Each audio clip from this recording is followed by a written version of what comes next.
Tama. Medyo check up nga pala kaming solar. Di umano. Di umano.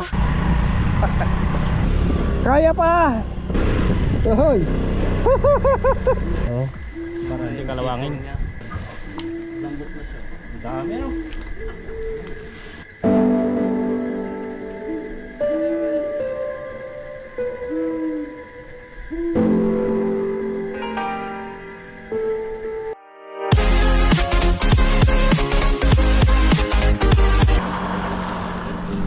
Yo, good morning mga boss. And today ay sinisipon pa rin tayo. Pupunta tayo kasi ng kasiguran kasi nga may invitation si Boss Dan. Ito si Boss Dan na mag on-site inspection daw ng isang solar setup. Malaki yan daw to. Di umano. So titingnan natin. Sabi niya na meet up is 6:30. Tinignan ko, grabe, madilim-dilim pa konti yan ha. Mukhang dinadali yata ako ni Boss Dan ha. 6:30 ang lamig doon. So, pupunta ako 7:04. Kasi pag ako nagseset ng oras din sa kanila, alas 12 ang setup. Pero pagdating ko doon, mga alauna, alas 2. Parang dinespakan ako nito ha. Okay, so tara. Kasama natin si Boss Jason. Master Jason. Master Jason at si Boss Dan. Sila yung pakana dito eh. Tama. Medyo check up nga pala kaming solar. Di umano. Di umano. Esperanza lang naman. Ito yung Malaking solar setup yan. mga adik. Yan, yan. Sa solar. Wahed. Ito yung gamit ni Boss Dan. Sana nga yung bahay nun.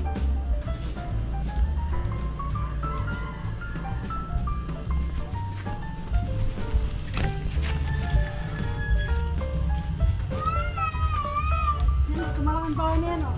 One solar eh. Mismo. Hindi, malaki kayo karapit lang. Diba? Katabi niyo mismo. Yun na yun.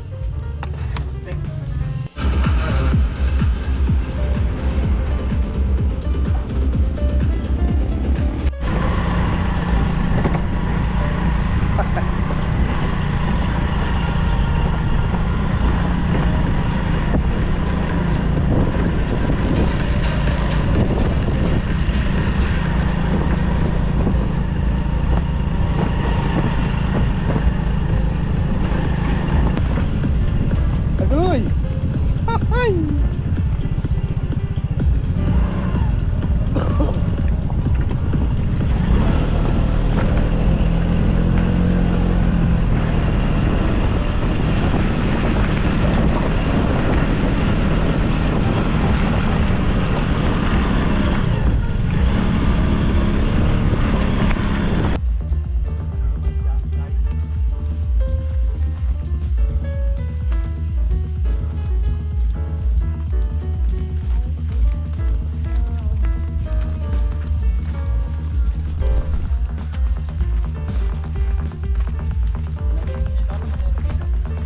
Wala.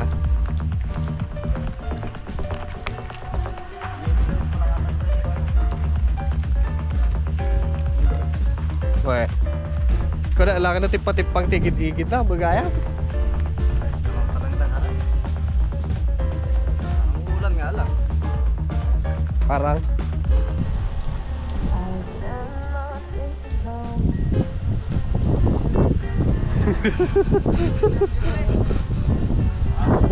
ano yan pre? Sinabi ko, ulan na. Di ba may action camera ka? Ulan talaga. Ay, dito pala. Oh, yan, gamitin mo. Sige na. kahit sumisisid ka yan eh. Hindi na ba ito kailangan ng cover? Hindi na, diretso yan. Matantanawan. Pag nandun ka sa amin. Hindi, dito. Ngayon, dito dito. Ah, dalawa. Iba yan.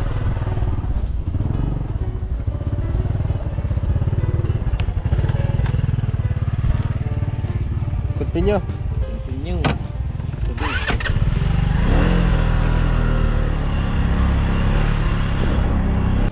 Wahoy! Yahoy! Yahoy! Eto na! Woo! Wala na daan. Kaya pa. Oh no. Woohoo! Woohoo! Umiiwas-iwas. Para dito sila tumaan. Bahala na. Dito nga. Dito yung trail nila eh. Ah! Woohoo!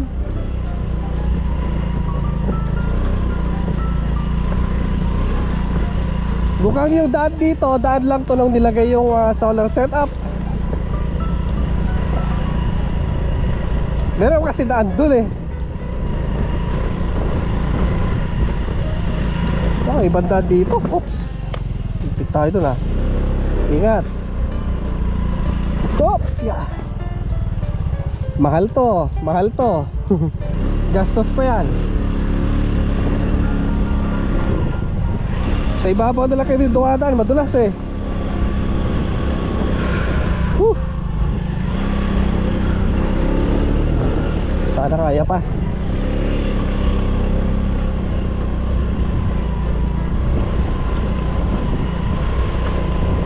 Grabe kanina doon.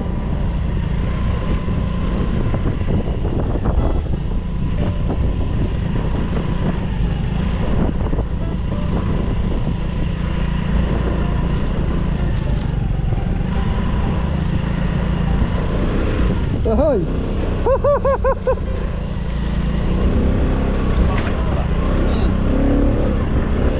Tingnan natin kasama. Ano ba? Sising-sisi na ba? Kaya?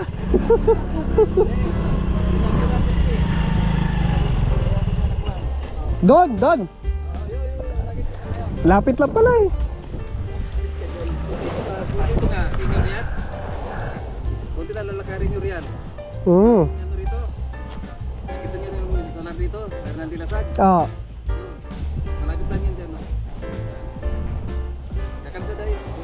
Pero ang maganda dito noon, yung bilang ito eh. Kaya ganyan. Ito po yung ano, yung outlet niya. Ano malakas daw yan pag maganda yung ano? Pag mainit. Ay, talsik ka yan. Ganda maligo dyan. Oo, kasi putulan titi mo rin kapag tinapat mo rin. Oh, ginoo. Pressure niya malakas mo. Ano yung pala may bakod. Bakit yan? Pati siya. Kita niyo ba yung ginawa solar? yan? Ilang piraso po na solar yan? 96. Ito dami. Pagkatapos yung, hindi, isang span lang kasi niya na ganun eh. Isang span lang. Isang ganun lang. 24 ang naalis. Isang leg ang ganun. Lumipad po lahat yun? Ha? May kilotron, lumipad. Ano? Lumipad daw, tumalsik. Hindi. Yun lang. Tinanggal lang. Yung 24 lang. Hindi, tumalsik yun. Wala na. Hindi niya na po na-recover. Na-recover dyan. Pero sinuwebe na lang. Titingin naman natin. Nakuha na ng iba yung iba. Nasa ano, nasa Ilog. Ilog kasalogan yan eh. sa bagay. Kasalogan. Baka nabasag din lang. Hindi pa seset ang ilog yan. Pero tubusan eh. Kasalogan yan. Oo. Lalakarin na lang po yan. Oo. O, tara. Teka, hindi mo natin kasama ko na rin yung ano niya. Kala ni Dan, ni Boss Dan, sising-sisi ako. Hindi niya alam, yun yung gusto-gusto ko. Adventure. Ang layo nung ano? Yung ano nga, kapag na ano ito, pag yung sa ating kailong, dapat wala pa lang kasi kami contact doon technician eh. Ay, kaya natin po ang kanya. Oo. Sinisipon ako kaya kailangan natin ng singahan. Kanina deactivate yung ilong ko ngayon okay na. Presko hangin dito. Sarap ng hangin. Kate.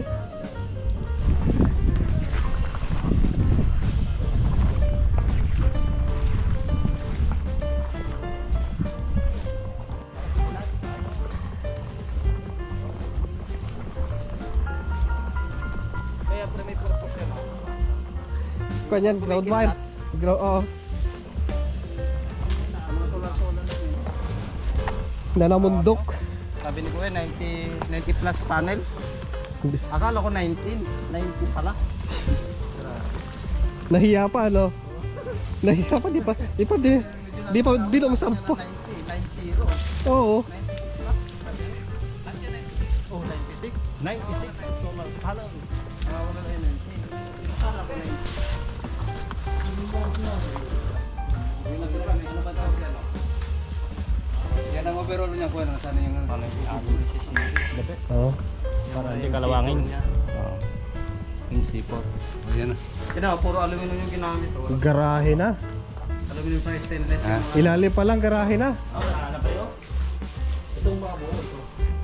Hindi, buo yan. Wala pa basag yan. Sa paningin po namin, malayo pa lang, may basag na yan. Oh. Ayan sa good, baka uusok pa yan. Pero yan. Yan ang malambot, wala pang ganda. Malambot na siya. Dami no? Yan yung mabaho. Basag. Okay na. Ito. Yung cedar na to, ano, basag na, oh. Sayang. Konting bend kasi niyan, Pati eh. yan sa Dami ilalim, natin. nakita po namin agad. Lahat minsan ka, alam mo tuloy sa sulang, alam mo agad kung basag yun. Ito. Hindi yan nalikam, basag yun. Ramdam sa kamay. Ito, buo yata to, oh. Sa kagagawa ng bagyo lang yan. Ano? Buo ito isa. Walang ano eh.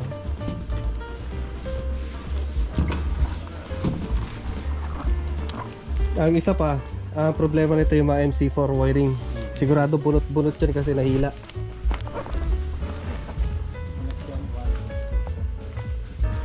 4 series. Tingnan mo naman yung kwan nyo. 4 series, pre. 4 relay mo. Kakalawangin mo. 4 series. Magpapalipad ko, pre. So, eto sinilip namin sa taas at eto yung naging damage sa solar panel. So, malamang etong mga basag na to ay damage na galing mismo sa mga nabaklas dito sa right side. So, lahat yan na solar panel hanggang doon sa dulo ay nabaklas. So, malamang yun yung hinampas dyan. So, 1, 2, 3, 4 na damage pa niya sa kabila. Then, yung iba siguro ay dahil sa tabi ng bundok to, eh, mga debris yung pumunta dyan na nakabasag.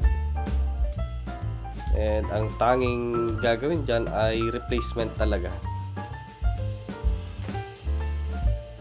So, yan yung naging damage. Yung isa nabutas pa dyan eh. Masisilip sa ilalim yung butas niya.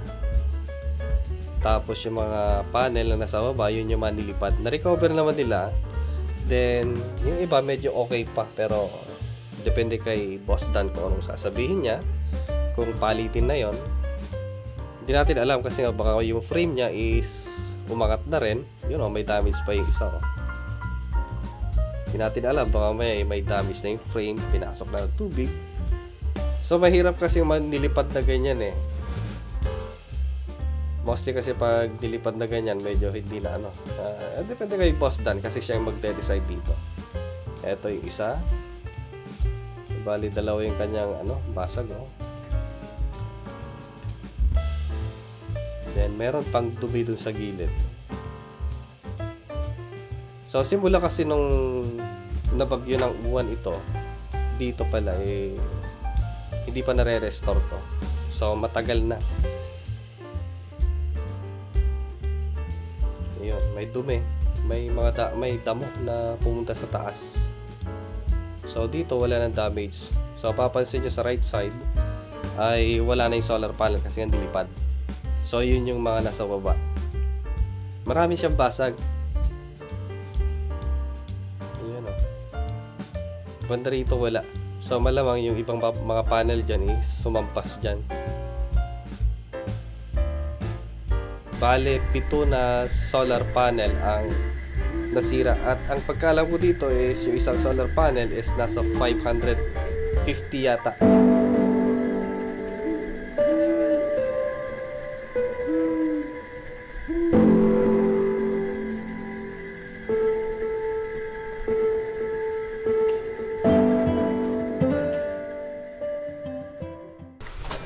So, eto, sinilip din naman namin sa loob kung ano yung status. Sa motor to. So, ito nakita namin na dalawa yung kanyang controller kasi nga dalawa yung kanyang submersible pump. Tigisa yung kanyang controller. Negative. And, yung kanyang panel ay 6 string. Tapos, 96 pieces yung solar panel. hinati sa 6 string, bale 16 pieces per string. So umaabot ng 672 yata, o di ako nagkakamali. Kasi tiningnan ni Boss Dan, yung kanyang BOC is, yung isang panel ay nasa 42 ata. Sa ilalim. Tapos yung 6 string na yon ay mag-combine sa combiner box into Ito yung single na lang siya. Tapos yung single na yon ay maghahati dito sa dalawang yung isa. controller. Akala ko nung una ay hati sila sa 6 string. Yun pala ay magko-combine. So overall sa isang string, kasi nga 16 pieces sa isang string, ay umaabot siya sa 672 yata. Hindi ako nagkakamali, yung kanyang VOC. So yun ay magko-combine sa single na lang siya. Then papunta sa supply ng dalawang controller. May tigi-tigisa naman silang circuit breaker, pero isang supply yung pinanggagalingan nila. So ngayon, ang chine-check na lang namin yung mga damage kasi may mga kinain ng daga, pinarsyalan nila. Then chinek namin yung mga circuit breaker, walang lumalabas sa solar panel. So malamang yung connection ay nadamay sa mga natanggal na panel, kaya wala siyang supply. Meron man siya, kaya lang pag i-supply mo sa unit, bumabagsak hanggang 4 volt. So from 500 bagsak hanggang 4 volt. So ang unahin dito ay i-restore muna yung solar panel, then saka ipa-power up. Kung walang problema, eh di maganda. Kung may problema, yun ang problema ni Boss Dan. Pinatay ko yan, pinatay. Pinatay naman yan. Yun lang yung buwan na yun. So, ibig sabihin, November, December, mga 2 months to 3 months yung magagamit. Sa tingin ko okay naman to kasi nga 2 buwan lang na siya na ano eh, stock. At ano lang siya eh, typhoon lang naman ang nag-ano dito eh. Pero kung sakasakali at kung ayaw ano, di pwede nating i-check pa rin kung sakasakali. Pero okay pa siguro yan. Kung sakali. Eh before mag-typhoon yata eh, gumagana naman siya eh. Oo. Oh, full operation. Pinatay ko lang yan November. Yung bagyo lang yung mga unang linggo ng November. O ba't ako nakikilam sa repair eh? Hindi naman ako mag-aayos dito. Sila mag-aayos dito. Brisket ka paano, may idea. Biro mo, nakikilam na ako sa repair, hindi naman ako mag-aayos. So yun na guys, pag-uusapan pa ng team ni Boss Dan kung ano yung magiging estimate dito. Kung gaano kalaki yung damage, kung gaano kalaki yung magiging bayarin. And marami pa ang pag-usapan. So babalikan na natin. Itong ginawa kasi namin ay inspection lang muna. Tinignan namin kung gaano kalaki yung problema. Dahil nga sa bagyo yung dumaan, baha at hangin yung naging pwede. Nag-damage Yung siya. parang ihin ang So hanggang sa muli, next time ulit, kita-kita na naman tayo sa susunod na video ni Juan de Lesag. Yung follow nito ay medyo matatagal kasi nga pag usapan pa nila. Okay, bye-bye!